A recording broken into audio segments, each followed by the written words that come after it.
Hey guys, I hope you are doing well. और आज 19 जुलाई है और रात के लगभग 11 बज रहे हैं।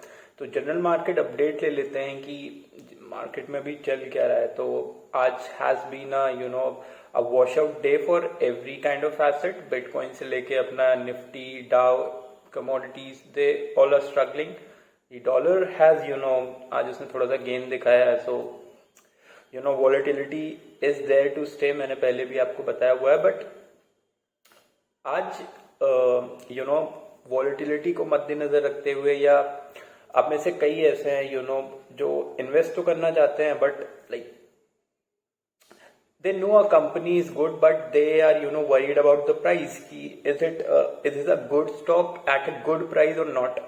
तो आज मैं आपकी वो प्रॉब्लम हल्की सी I try to solve. I have tried to study two companies, और ये डिफेंसिव सेक्टर की कंपनी है। अब डिफेंसिव्स क्या होते हैं? Defensives are generally low beta stock, और एफएमसीजी, फार्मा, आईटी, ये सब डिफेंसिव्स होते हैं।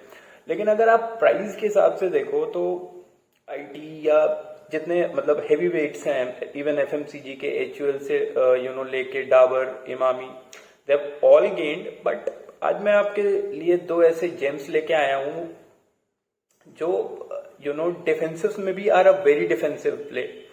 तो अब मैं आपको बताता हूं कैसे। पहले तो मैं आपको वो दो स्टॉक बता देता हूं। देखिए, पहला स्टॉक है बजाज कंज्यूमर, दूसरा है ज्योति लैब्स। अब आप ये कहोगे यार मतलब इन दोनों स्टॉक में ऐसा क्या है? मतलब वी हैव एचयूएल में हम अपना इन्वेस्ट करते हैं ना, या इमामी में करते हैं, या डाबर में करते हैं। Why do we have to look into this particular company?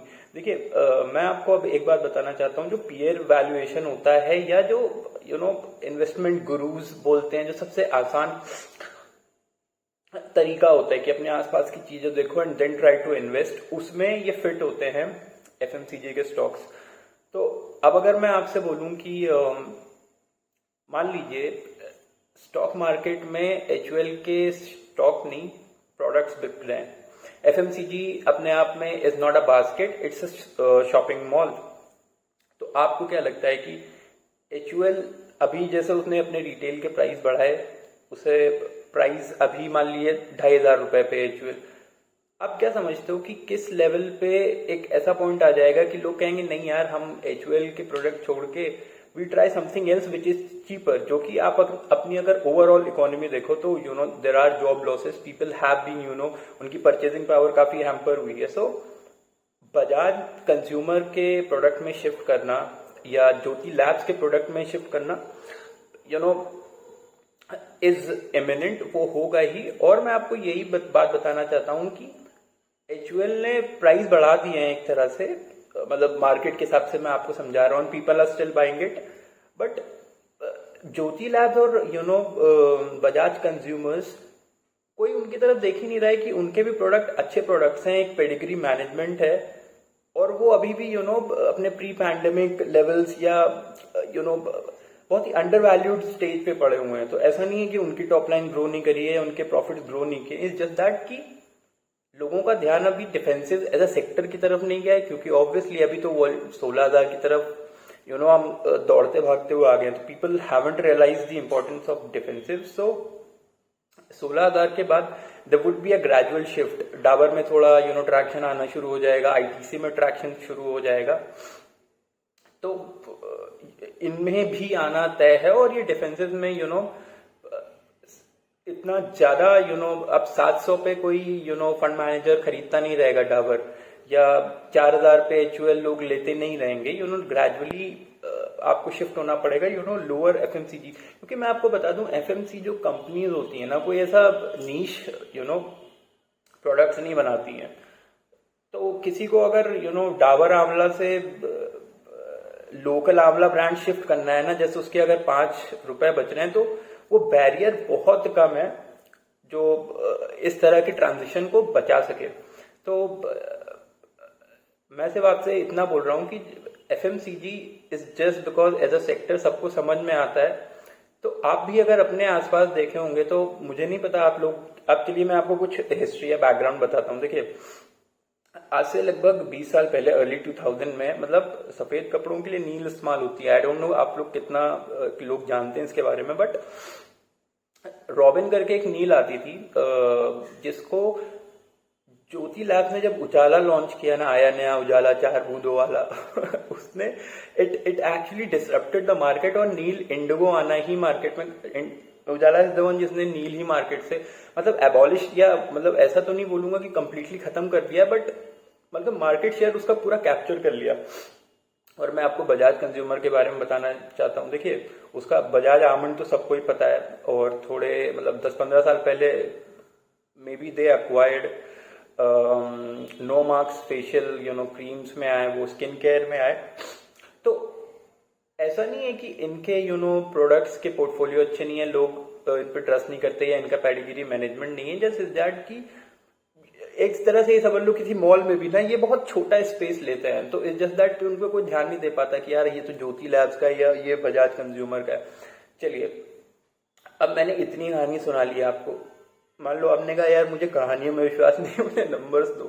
तो अब आप में से मुझे नहीं पता कितने लोग जानते होंगे कि एफएमसीजी जनरली उन इंडस्ट्री का पार्ट है जहाँ पे 60 से 70 का इंडस्ट्री पीई होना या 60 से 70 का पीई होना is not a big deal. मतलब उसमें ये कहावत बोल दी जाती है कि क्वालिटी आपको सस्ते दाम पे नहीं मिलेगी।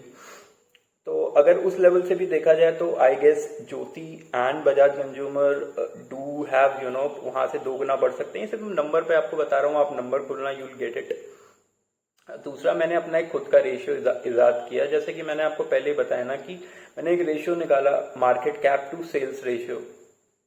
अब ज्यादातर एफएमसीजी कंपनियों का एचयूएल या डाबर या इमामी या मैरिको इनका आता है 7 या 8 के रेंज में, लेकिन जो ये ज्योति और बजाज का market cap to sales ratio है वो लगभग 3 से 4 का है। तो वहां से भी जो फिगर आती है कि अगर सिर्फ वैल्यू पे देखा जाए, देखिए एफएमसीजी प्रोडक्ट और एफएमसीजी स्टॉक्स भी याद रखिए, they are not overvalued और undervalued, though they are overpriced और अंडर प्राइज्ड जैसे उनके प्रोडक्ट्स होते हैं। आपको ये बात बहुत समझनी जरूरी है कि शेयर भी वही चीज एग्जिबिट करता है जो एंड ऑफ द डे उसका प्रोडक्ट एग्जिबिट करता है।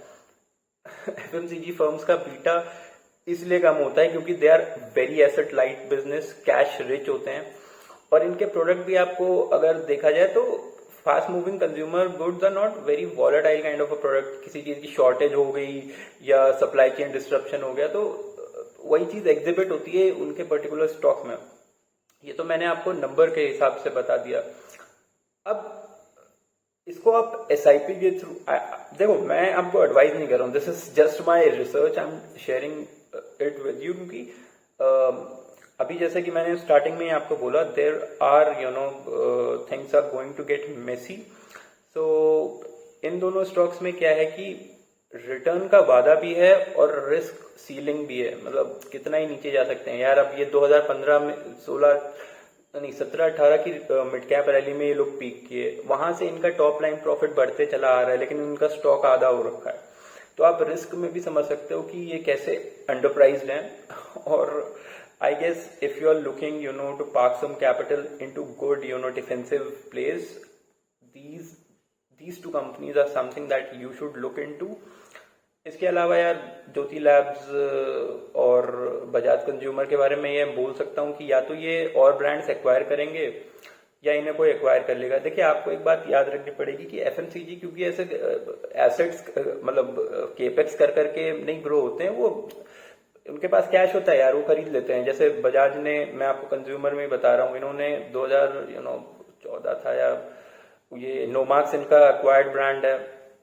अब ज्योति लैब्स के पास जो हेंको स्टेन चैंपियन आता है, वो हेंकेल एक कंपनी थी जर्मनी की, उसमें वो बंदा आता है, वो स्टैचू ऑफ लिबर्टी की तरह उसके सर पे ताज होता है। तो Henko Stain Champion was belonging to Henkel which was a German company जिससे ज्योति लैब्स ने खरीदा है। तो अच्छा, आपको इमामी भी जैसे ठंडा ठंडा कूल कूल नवरत्न तेल आता है। इमामी की खास बात यह है कि ऑयल सेगमेंट में वो क्या करता है, जो लोकल डीप रूरल इंडिया में पॉपुलर ऑयल कैटेगरी चल रही होती है, वो उसको या तो अक्वायर कर लेता है या उसका तोड़ निकाल लेता है। जैसे पॉपुलर इंडिया में रूरल कल्चर में जैसे राहत रू वगैरह के तेल आते हैं, दे आर ठंडा तेल, उनके कंपटीशन में इसने ये इसका ठंडा तेल निकाला नवरत्न। और एक टाइम पे ये कैश किंग बहुत बढ़ने लगा तो इमामी बॉट इट। सो आपको ये समझना पड़ेगा कि ना सिर्फ आप एज अ रिटेल इन्वेस्टर भी इनमें इन्वेस्ट करें, आप ये भी देखें कि हो सकता है कंसोलिडेशन की वजह से हो सकता है HUL खरीद ले ज्योति लैब्स को, just because of its reach and the product portfolio they have. So यहाँ पे मार्जिन ऑफ सेफ्टी भी बहुत है और रिवॉर्ड तो ऑब्वियसली बहुत है ही है, क्योंकि ये अगर FMCG एज एन इंडस्ट्री 60-70 के पी पे चल रहा है तो यार ये लोग कम कमा के नहीं दे रहे हैं, they are rewarding their investors on obviously low debt high dividend नहीं मतलब consistent dividend type of companies हैं। तो this was all my rant. और बाकी मार्केट में बहुत कुछ चल रहा है यार, अभी तो सब लोग एक्सपर्ट हैं तो we'll disclose our all strategies और सब कुछ विद टाइम, बिकॉज अभी क्या है, it's a market bull run. So कोई भी स्ट्रैटेजी इस समय खराब नहीं हो रही है, लेकिन आपको विद टाइम समझ में आएगा कि why we have given you certain stock that we have.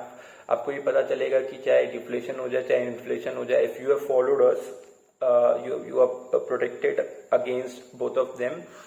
और आप make sure the market experts you follow. देखो किसी भी मार्केट एक्सपर्ट का अगर आप उससे कोई सलाह या कुछ भी लेने जा रहे हो या उसकी बात मानते हो, बात ये अपने जैसे दोस्त भी होते हैं उनसे सिर्फ 3 चीजें पूछ लो कि हम अभी हेल्थ क्राइसिस में, फाइनेंशियल क्राइसिस में है कि इकोनॉमिक क्राइसिस में।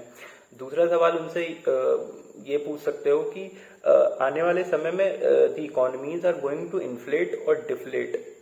और तीसरा सवाल बस ये पूछ लो कि यार ये जो प्राइस हाइक हैं, जो CPI के नंबर्स हैं या जो इन्फ्लेशन है, that is because of the demand supply disruption, supply type मतलब साइड पे डिसरप्शन हो गया या फिर ये मॉनिटरी इन्फ्लेशन है। If someone is able to explain you this, then मुझे लगता है उसने क्रैक कर लिया एंड ही नोज कि आपको वो स्टॉक क्यों दिला रहे हैं, क्या सजेस्ट कर रहे हैं। तो इसी तरह से our investment are more of a strategic investment, क्योंकि qualitative, quantitative, technical, everything we get it covered, macro environment we get it covered, even the risk factors we get it covered. तो this is something I wanted to share with you. और ये उन लोगों के लिए यार जो मतलब इतना एक्टिव ट्रेडर्स नहीं है and they want safety and surety. तो आई गेस हाँ यार कि अगर तुमने कभी बजाज आंवला कह रहा हूँ, ये डाबर आलमंड ड्रॉप इस्तेमाल किया है या ज्योति वो किया होगा तो तुम्हें पता ही होगा कि उसका कोई ऑल्टरनेटिव नहीं है, there are very good products. और डाबर ये बजाज तो शायद ये हेयर ऑयल सेगमेंट में 10% मार्केट कैप कमांड ही करता है, लेकिन मार्केट कैप में, FMCG के मार्केट कैप में हेयर ऑयल की तुम निकालो ना तो उसमें तो 10% क्या, वो 4-5% है। तो वहां से भी आप देख रहे हो लिखल क्या आ रहा है कि it can go double, at least in prices मैं आपको बता रहा हूँ कि it has a potential both of the stocks to go double from here. तो I will see you next time. Happy investing.